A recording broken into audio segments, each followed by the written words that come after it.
LT grade की तैयारी करने वाले मेरे सभी प्रिय साथियों को मेरा प्यार भरा नमस्कार। आज की वीडियो में हम लोग डिस्कस करेंगे माई एक्सपेरिमेंट्स विद ट्रूथ, जिसको महात्मा गांधी के द्वारा लिखा गया है। ये सभी एमसीक्यूज मैं सुधीर के अरोरा से आपके साथ डिस्कस कर रहा हूं। तो चलो शुरुआत कर लेते हैं। सबसे पहला एमसीक्यूज हमारा है, इसमें कहा गया है कि he is a lawyer, politician, activist and writer. He is associated with Champaran agitations, Kheda agitations, Khilafat movement, non cooperation movement, quit India movement. He is मतलब ये हुआ कि वे एक वकील, राजनेता, कार्यकर्ता और लेखक थे। वे चंपारण आंदोलन, खेड़ा आंदोलन, खिलाफत आंदोलन, असहयोग आंदोलन और भारत छोड़ो आंदोलन से जुड़े थे। हम किसके बारे में बात कर रहे हैं? हम महात्मा गांधी की बात कर रहे हैं। तो ए ऑप्शन हमारा क्या हो जाएगा?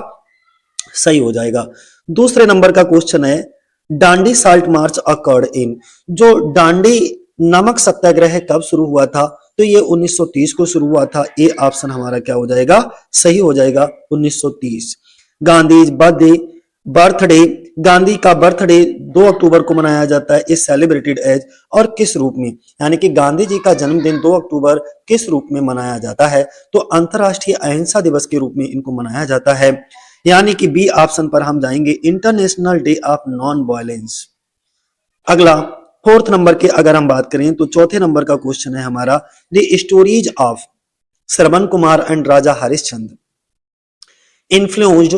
यानी कि श्रवण कुमार और राजा हरिश्चंद्र की कथाओं ने किससे प्रभावित किया? महात्मा गांधी को बहुत ज्यादा प्रभावित किया था इनकी स्टोरीज ने।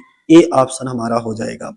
पांचवें नंबर का क्वेश्चन है, it haunted me and I must have acted Harishchandra to myself times without number, who writes this in his autobiography. यह मुझे हमेशा मथता रहा, और यानी कि यह हमेशा मुझे हाउंटेड करता रहा, और मैंने ना जाने कितनी बार अपने आप में हरिश्चंद्र का अभिनय किया। यह पंक्ति अपनी आत्मकथा में किसने लिखी? तो यह महात्मा गांधी ने खुद अपनी ऑटोबायोग्राफी में लिखी थी ये लाइनें। C option. 6 नंबर का क्वेश्चन है हमारा, who studied law and jurisprudence in London.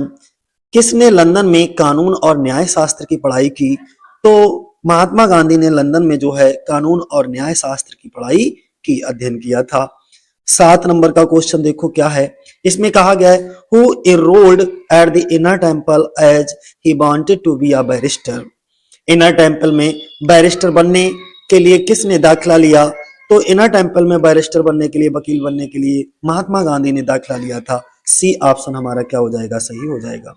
अगला 8वें नंबर का क्वेश्चन है, who was popular among the Indian indentured workers in South Africa. दक्षिण अफ्रीका में भारतीय गिरमिटिया मजदूरों में कौन लोकप्रिय है? तो महात्मा गांधी जो है गिरमिटिया मजदूरों में बहुत ज्यादा जो है लोकप्रिय हैं।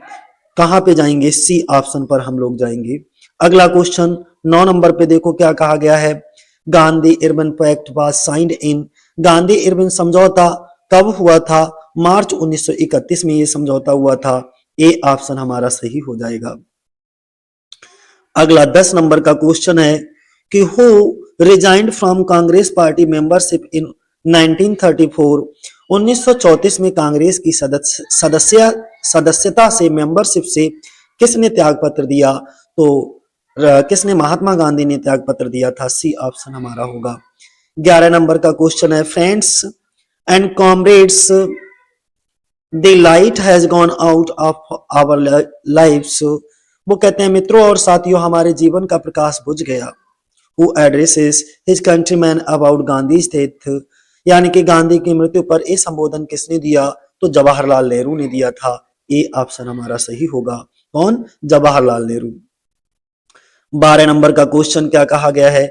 इसमें बोला गया है कि the words of epigraph, epitaph भी होता है, on the Rajghat memorial in New Delhi are. नई दिल्ली में राजघाट स्मारक पर अंकित शब्द हैं। तो राजघाट स्मारक पर जो शब्द गुदे हुए हैं, ठीक है, वो हे राम गुदे हुए हैं। ए ऑप्शन हमारा सही हो जाएगा, हे राम। 13 नंबर का क्वेश्चन, 13 नंबर के क्वेश्चन में बोला गया, who is associated with Harijan, Indian Opinion and Young India and Navajivan. Harijan, Young Indian, Young India और नव जीवन से कौन जुड़ा था? तो महात्मा गांधी जुड़े हुए थे, यानी कि सी ऑप्शन हमारा क्या हो जाएगा? सही हो जाएगा। अगला क्वेश्चन है 14 नंबर का, माई experiments with truth is Mohandas Karamchand Gandhi autobiography. जो माई एक्सपेरिमेंट विद ट्रुथ है वो गांधी जी की क्या है? एक आत्मकथा है, सी ऑप्शन। अगला 15 नंबर का क्वेश्चन है, the complete title of Gandhi autobiography. जो गांधी जी की आत्मकथा है उसका आपको पूर्ण शीर्षक कंप्लीट टाइटल बताना है, तो पूरा टाइटल बी हो जाएगा इसका, an autobiography or the story of my experiment with truth. अगला 16 नंबर का क्वेश्चन है, who translated my experiment with truth from Gujarati into English. अर्थात गांधी बोला गया है कि माई एक्सपेरिमेंट्स विद ट्रूथ का गुजराती से अंग्रेजी अनुवाद किसने किया? तो गुजराती से अंग्रेजी में अनुवाद करने वाले महादेव देसाई थे, यानी कि ए ऑप्शन हमारा सही होगा। अगला 17 नंबर का क्वेश्चन बोला गया है कि my experiments with truth covers Gandhi's life right from his early childhood to. My experiment with truth Gandhi ji के जीवन को किस वर्ष तक वर्णित करती है? तो 1921 तक उसमें माई एक्सपेरिमेंट विद ट्रूथ में वर्णन मिलता है गांधी जी के जीवन का, 1921 1921। 18 नंबर का क्वेश्चन ध्यान से समझिएगा, my experiment with truth was written in weekly installments and published in. My experiment with truth Gandhi ji के आत्मकथा साप्ताहिक पत्र, जो गांधी जी की ऑटोबायोग्राफी है माई एक्सपेरिमेंट विद ट्रूथ, वो वीकली इंस्टॉलमेंट में आई, लिखी गई और पब्लिश हुई थी किसमें? यही बात पूछी गई है, यानी कि साप्ताहिक किस पत्र में प्रकाशित हुई थी? तो किसमें हुई थी? नवजीवन में हुई थी। ए ऑप्शन हमारा क्या हो जाएगा? सही हो जाएगा। 19 नंबर का क्वेश्चन देखो, the English translation is published in. अंग्रेजी अनुवाद किस पत्र में प्रकाशित हुआ था? तो यंग इंडिया में। किसमें? कौन से पत्र में? यंग इंडिया में। अगला 20 नंबर का क्वेश्चन है, who motivated Gandhi ji to write the autobiography. Gandhi ji की आत्मकथा लिखने के लिए किसने प्रेरित किया?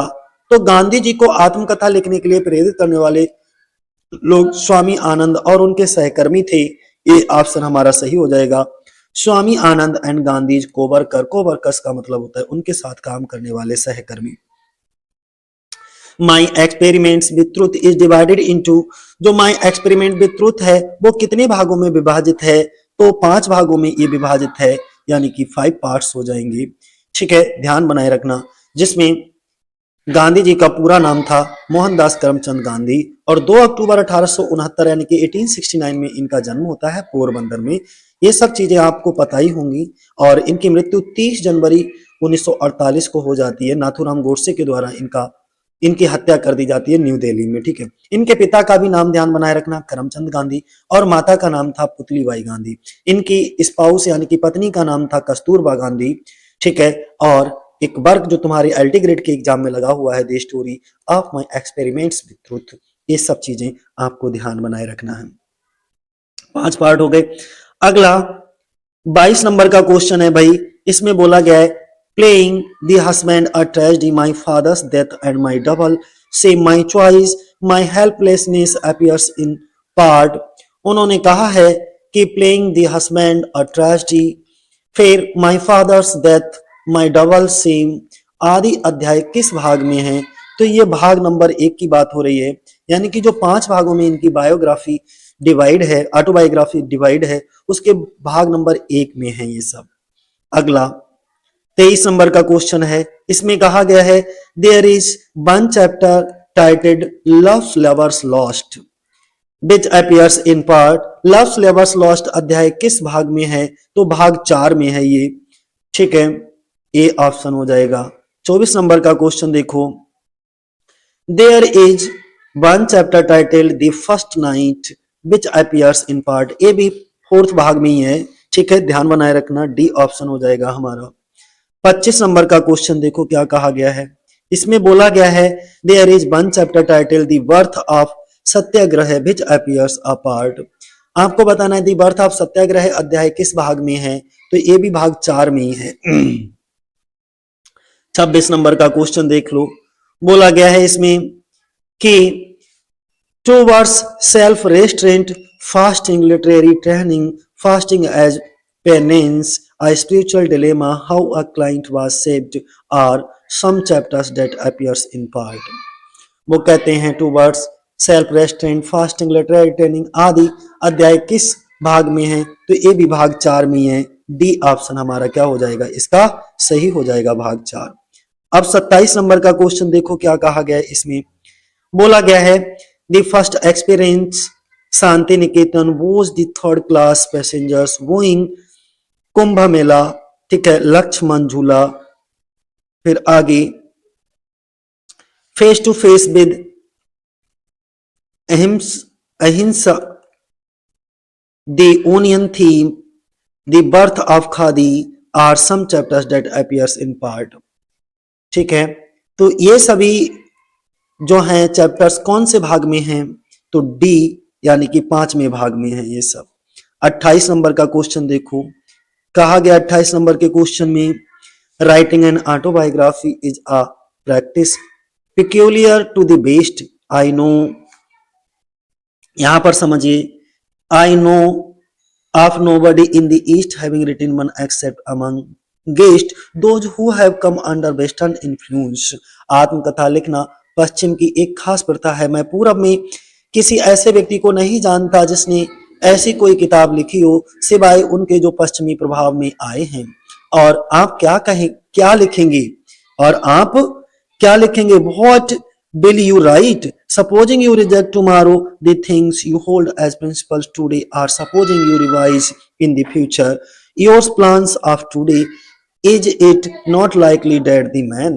वो कहते हैं मान लीजिए कि आप कल उन चीजों को अस्वीकार कर देते हैं जिन्हें आप आज सिद्धांत मानते हैं, या मान लीजिए आप भविष्य में आज की अपनी योजनाओं में बदलाव करते हैं, तो क्या ये संभव नहीं है कि जो लोग आपके बोले या लिखे हुए शब्दों के आधार पर अपना आचरण तय करते हैं, काम करने का तरीका तय करते हैं, वे गुमराह हो सकते हैं? क्या आपको नहीं लगता कि आत्मकथा जैसी कोई चीज ना लिखना ही बेहतर होगा? बेहतर होगा। फिर वो ये भी कहते हैं कम से कम अभी तो नहीं, ये किसमें आता है? तो ये डिस्कवरी ऑफ इंडिया का जो introduction to discovery of India, यानी कि बी ऑप्शन हमारा क्या हो जाएगा? सही हो जाएगा यहां पर। ए ऑप्शन, ठीक है, the introduction to discovery of India, ये वाला ठीक होगा। ठीक है, अगला नेक्स्ट बात करते हैं, ऑप्शन पे मत जाइए, बी लिखा है। 29 नंबर का क्वेश्चन देखो क्या कहा है इसमें। कहा है कि मैं जो हासिल करना चाहता हूं, जिसके लिए मैं इन 30 सालों से कोशिश कर रहा हूं और तरस रहा हूं, वह है आत्म साक्षात्कार, ईश्वर को आमने सामने देखना, मोक्ष प्राप्त करना। ये किस में आता है? तो ये भी लाइनें कहां से ली गई हैं? Introduction to my experiment with truth से ली गई हैं। ठीक है, 29 के बाद 30 नंबर का देख लो। 30 नंबर पे बोला गया है सत्य का साधक धूल से भी ज्यादा विनम्र होना चाहिए। दुनिया धूल को अपने पैरों तले कुचल देती है, लेकिन सत्य के साधक को खुद को इतना विनम्र बनाना चाहिए कि धूल भी उसे कुचल सके तभी, और उससे पहले नहीं, उसे सत्य की झलक मिलेगी। ये किस में आता है? ये भी introduction to my experiment with truth में आता है। 31 नंबर का क्वेश्चन देखो क्या है इसमें। बोला गया है कि मुझ जैसे सैकड़ों लोग भले ही नष्ट हो जाएं, लेकिन सत्य की जीत हो। हम मुझ जैसे गलती करने वाले इंसानों का न्याय करने के लिए सत्य के मानकों को एक बाल बराबर भी कम ना हो। ये किस में आता है? ये भी introduction to my experiments with truth में आते हैं। ये सब इंपॉर्टेंट लाइनें हैं, इसलिए ध्यान बनाए रखना। अगला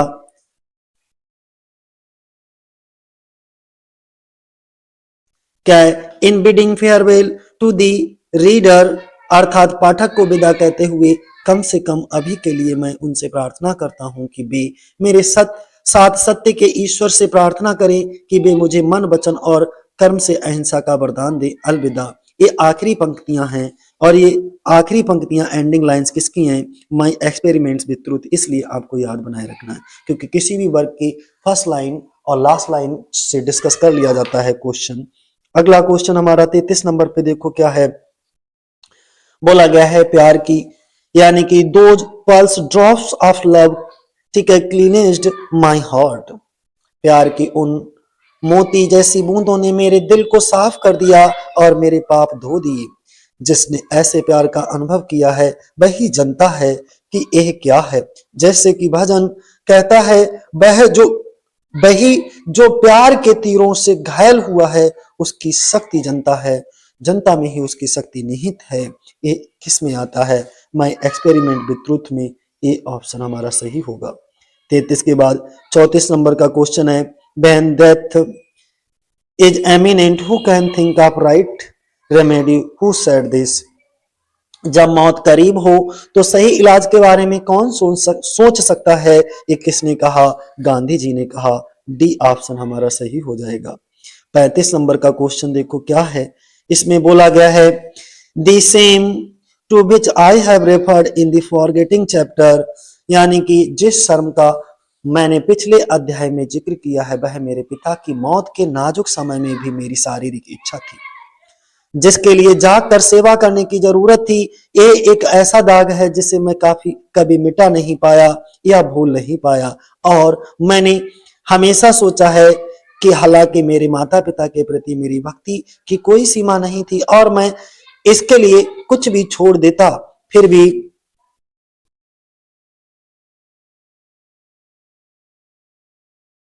कुछ भी छोड़ देता फिर भी मुझे परखा गया और मुझे माफ ना करने लायक कमी पाया गया, कमी वाला पाया गया, क्योंकि मेरा मन उस समय वासना की पकड़ में था। इसलिए मैंने हमेशा खुद को एक वासनापूर्ण, हालांकि एक वफादार पति माना। मुझे वासना की बेड़ियों से आजाद होने में बहुत समय लगा और इससे उभरने से पहले मुझे कई मुश्किलों से गुजरना पड़ा।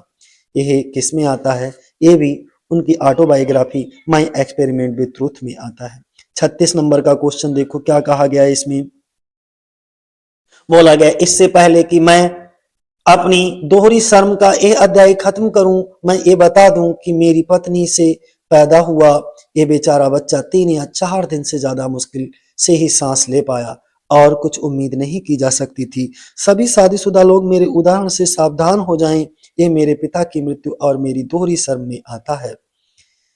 अगला माई एक्सपेरिमेंट विद ट्रूथ सीरी ए बी लाइनें ली गई हैं। 36 के बाद 37 नंबर पे देखो, 37 नंबर पे बोला गया है हर जीवित चीज के साथ पहचान आत्मशुद्धि के बिना असंभव है। आत्मशुद्धि के बिना अहिंसा के नियम का पालन एक खाली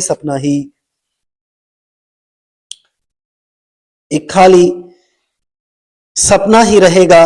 जो दिल से शुद्ध नहीं है वह भगवान को कभी नहीं पा सकता। इसलिए आत्मशुद्धि का मतलब जीवन के सभी क्षेत्रों में शुद्ध होना चाहिए, और क्योंकि शुद्धि बहुत संक्रामक होती है इसलिए खुद को शुद्धि से अपने आसपास के माहौल को भी शुद्ध करना चाहिए। ये किस में आता है? माई एक्सपेरिमेंट विद ट्रूथ में ये भी लाइनें ली गई हैं, ए ऑप्शन। और आज की वीडियो का आखिरी क्वेश्चन जो आपकी सुधीर के अरोरा में दे रखा है, ठीक है, लिखा है अहिंसा विनम्रता की सबसे बड़ी सीमा है, लेकिन मेरे लिए गीता आचरण के लिए एक अचूक मार्गदर्शक बन गई। ये मेरे रोजाना के संदर्भ की डिक्शनरी बन गई। निडरता,